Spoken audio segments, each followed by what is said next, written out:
comment on peut passer à l'acte très vite ici, à Toulon, où évidemment, peut-être pas attendre 20 minutes pour qu'une femme meure, mais il y en a qui se prennent des sacrés bastons aussi, quoi.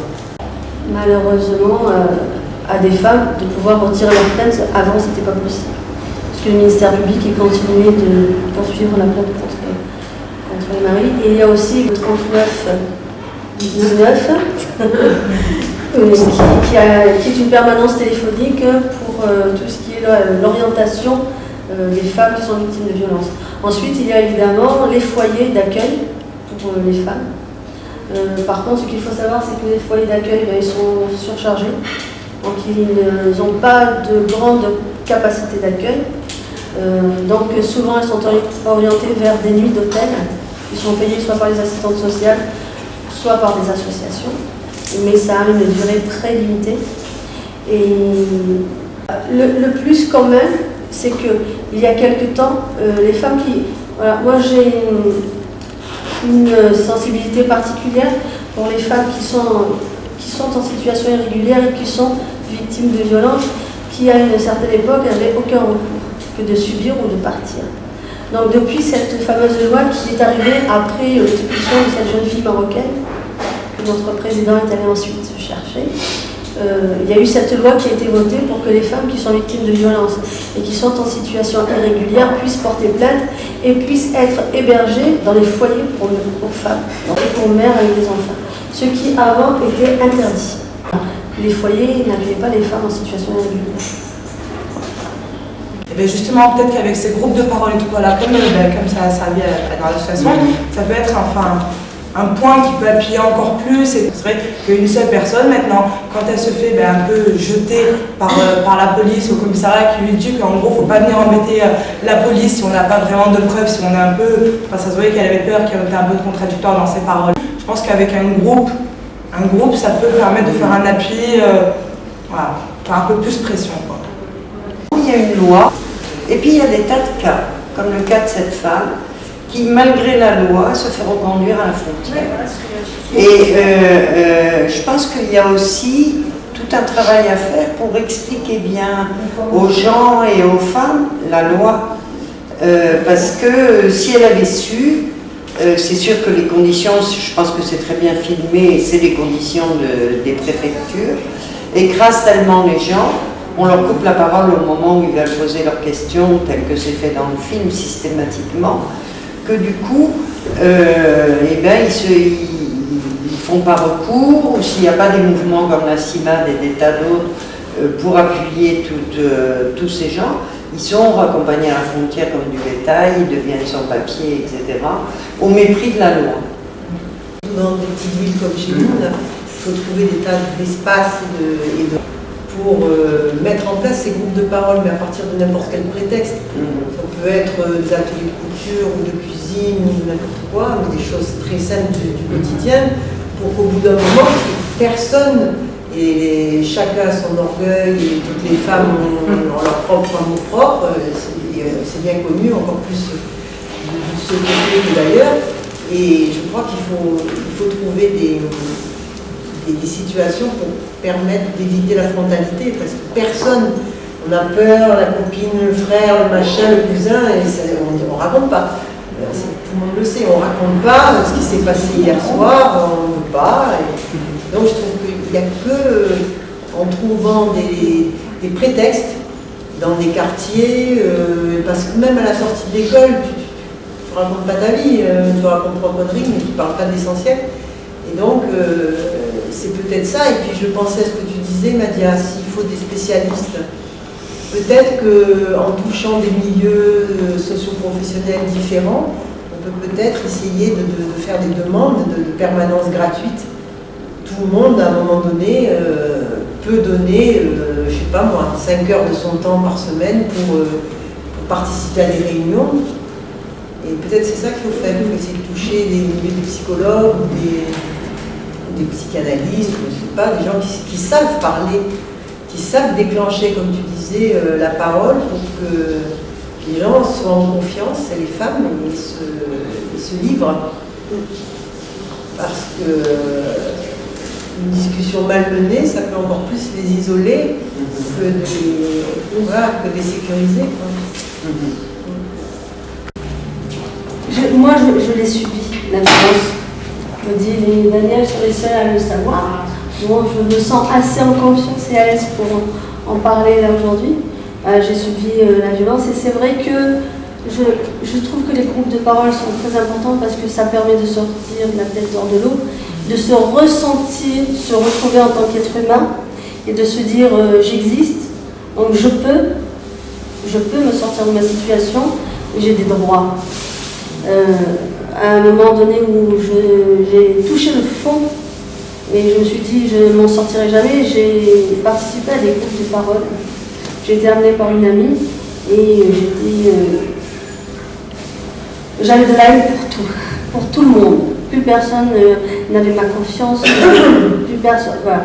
J'étais enfermée dans derrière une espèce de mur où je me suis dit je vais me défendre en étant mauvaise à mon tour. Et c'est ces groupes de parole qui m'ont sorti de mon enfermement parce que j'étais intellectuellement et physiquement enfermée dans ce que j'avais vécu. Et c'est pour ça que c'est important. Même si ça n'apporte pas une aide matérielle, financière, mais ça apporte une aide dans le sens où on se dit on me renvoie des choses, il y a quelqu'un qui m'écoute, je suis importante pour cette personne qui m'écoute. Et cette personne qui m'écoute, elle me fait sentir importante moi-même et elle me fait comprendre que je peux m'en sortir, que j'existe et que j'ai des droits. Et à partir du moment où il y a ce déclic dont je parlais tout à l'heure qui se fait, à ce moment-là on fonce et on se dit je vais m'en sortir. Voilà. Et je pense que l'aide matérielle, etc., c'est important, c'est très important, mais l'écoute elle est encore plus importante parce qu'on peut avoir le matériel et pas s'en sortir parce que dans notre tête on ne va pas bien. Et je pense aussi qu'il faudrait multiplier comme tu le disais, avec des bénévoles qui sont un peu au fait des lois, des droits, on puisse généraliser de plus en plus des réunions d'information. Parce que comme elle le disait Odile, il y a des lois qui sont faites quand même. Beaucoup de gens, ils ne sont pas au courant. Et quand on est juste un petit noyau qui est informant un public, on n'est pas toujours suivi parce que je veux dire, on dit c'est pas un avocat, c'est pas un juriste, donc en fait ma voisine, ma copine m'a dit que, donc je crois plus ma copine que ma voisine. Donc s'il y avait quelqu'un de compétent dans le domaine qui explique et qui informe, les choses elles avanceraient plus vite. Je donne un exemple qui n'a rien à voir avec la violence. Bon, dans le cas des personnes en situation irrégulière qui se font régulariser et qui sont par exemple conjointes de Français, ils ont le droit à un titre de séjour d'1 an, de 10 ans, automatiquement. Même qui sont d'origine algérienne mais qui sont français. Le conjoint est français. Ils ont le droit à un titre de séjour de 10 ans. Donc la loi dit ils ont le droit d'obtenir le même titre de séjour que la personne qui accueille. Ben, personne ne le sait. Personne ne le sait, personne ne le revendique. Et les rares personnes à qui je dis non, quand tu reçois ton titre de séjour de 1 an, tu dis je ne le veux pas, je veux mon titre de séjour de 10 ans parce que mon conjoint est français. D'abord, ils ne me croient pas, mais c'est vrai, je les comprends, je ne suis pas avocat, je ne suis pas juriste. J'ai fait une formation avec le CICAD qui me tient au fait des lois qui sortent à chaque fois. Et aussi, il y a la peur de dire non. Déjà, j'ai réussi à en avoir un de non, je ne vais pas faire trop de bruit, j'attends le suivant et on verra bien. Voilà. Et dans le cas des violences conjugales, que ce soit dans le cadre du droit à l'éducation, que ce soit dans le cadre du droit d'un service administratif quelconque, les gens n'ont pas les informations et quand elles ne sont pas données par les personnes compétentes, elles ne croient pas. Donc il faut multiplier les réunions d'information par des bénévoles qui sont compétents dans les domaines donnés. Voilà. Et plus les gens vont être informés sur leurs droits, et plus les choses elles vont avancer. Il n'y a pas de permanence où on peut avoir accès à la parole librement sans que les femmes se sentent ni engagées, ni prises au piège, ni prises dans un truc réversible. Parce que souvent c'est ça la difficulté, hein, c'est de sortir de l'anonymat. Parfois elle porte plainte, mais la plainte elle n'est pas suivie. Dernièrement, on a eu un cas à l'association d'une femme qui a subi des violences de son mari, qui a reçu 17 coups de couteau, qui est allée à l'hôpital, à qui, sur l'ambulance, on a demandé il faut faire quelque chose maintenant tout de suite pour nous dire à qui on confie vos enfants, parce qu'on ne peut pas les emmener à l'hôpital. Donc c'est une voisine qui s'est chargée des enfants. Elle est sortie de l'hôpital, c'est elle qui a dû rentrer à son domicile et nettoyer son sang, puisque personne ne l'avait fait. Le mari a été condamné à une peine de prison. Il est sorti, et là maintenant il la menace de finir le travail. Alors elle est allée porter plainte au commissariat où on lui a dit tant qu'il ne vous a rien fait, vous ne pouvez pas porter. Donc là, les assistantes sociales, la même réponse. Et donc on a dû faire un peu du chantage en disant que elle avait été orientée vers nous par la directrice de l'école, parce que c'est une maman qui est parente d'élèves de l'école, et qu'on était au courant de sa situation. Donc on avait le dossier avec les articles de journaux, les plaintes, la condamnation de monsieur, etc. Et que nous, on se portait garant dans le fait où si demain elle mourait, du fait de la violence de son mari, eh ben, on dirait que tout le monde était au courant, les assistantes sociales et la police, et que vous n'avez rien fait.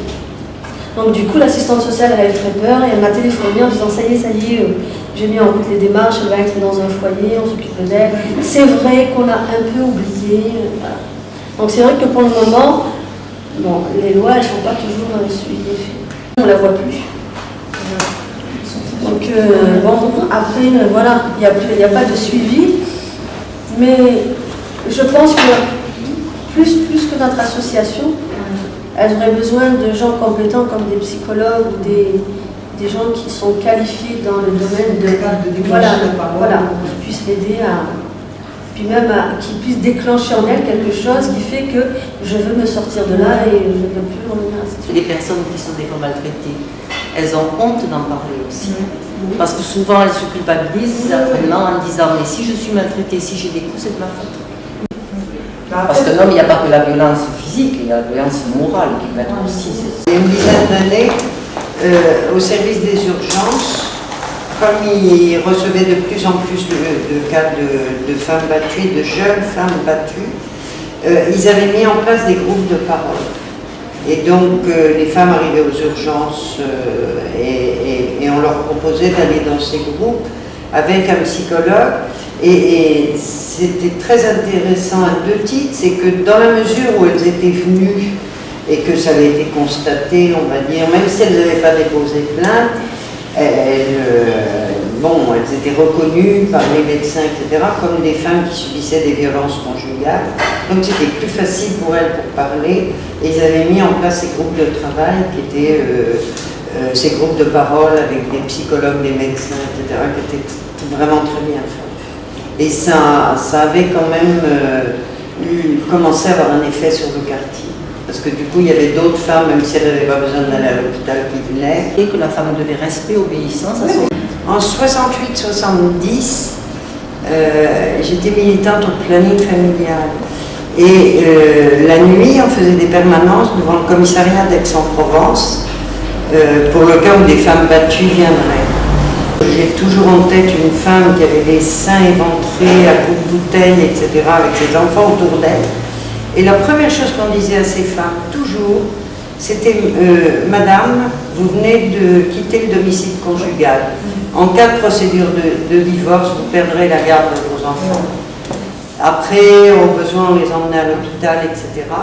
Donc, la fois suivante, elle ne revenait pas.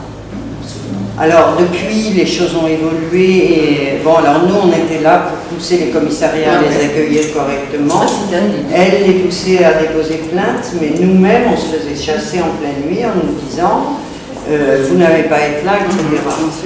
Et bon, depuis, ils ont mis des femmes dans les commissariats qui sont chargées de réceptionner les femmes victimes de violences, etc. Et on les pousse au contraire à déposer plainte. Mais c'est pas si vieux que ça. C'est l'âge au Cameroun où 80% des femmes trouvent normal que leur mari soit violent. C'est bien parce que le nombre de femmes salariées, même si les femmes font bouillir la marmite dans des activités informelles, etc., elles dépendent quand même du mari pour la plupart d'entre elles, et donc elles sont très soumises. Pour en revenir à ce que vous disiez tout à l'heure, c'est-à-dire que oui, il y a certaines femmes qui ont honte de se dire, bon ben voilà, ça m'arrive à moi, alors du coup, moi je vais pas oser aller porter plainte et tout. Moi je pense que ce serait bien de passer peut-être par plus de campagnes rurales, enfin plus d'effets sur la rue pour vraiment toucher directement les citoyens. Parce que je pense que c'est quelque chose qui concerne la femme, qui concerne les enfants. Je pense que la ville, les personnes, ils vont bouger. Sauf que je pense qu'il faudrait le faire plus dans la rue pour vraiment toucher directement les gens. C'est-à-dire, bon, ici c'est bien, mais c'est un peu en retrait, c'est un petit commune. Je sais pas si vraiment toute la scène a été au courant. Voilà, c'est ça. Alors que si ça avait peut-être été fait sur le bord, admettons, ça aurait attiré plus de personnes et ça permet de communiquer des messages directement à plus de personnes en disant que oui, effectivement, c'est pas une honte. Et que comme Madja l'a bien dit, maintenant, même si on est en situation d'irrégularité, on peut quand même aller au commissariat sans risquer de se faire expulser. Donc c'est-à-dire qu'une femme, maintenant, elle ne va pas oser essayer de se sortir de cette histoire-là et tout, parce qu'elle va se dire, bon, mais ça se trouve, je vais être expulsée, au final, c'est mon mari qui va récupérer la garde de mes enfants. Moi je pense qu'il faudrait passer par là et faire passer ce message aux femmes que oui, même si c'est quand même, ça peut être des procédures plus ou moins longues ou quoi, il faut oser, faut bien leur dire qu'il y a vraiment de l'aide, qu'il y a vraiment des personnes et tout qui sont là, parce que je pense que c'est, comme on vient de le dire, que c'est quand même encore tabou et que les femmes ne sont pas forcément au courant de tout ce qui peut exister pour les aider, tout ce qui peut être mis en œuvre pour elles, ne serait-ce que déjà une écoute. Le 3919, je pense que ça devrait être affiché un peu partout, ça devrait être des numéros qui devraient être affichés en gros, ça devrait être un numéro qu'on connaît directement, voilà. Ça ne devrait pas être quelque chose qu'on soit obligé d'aller chercher.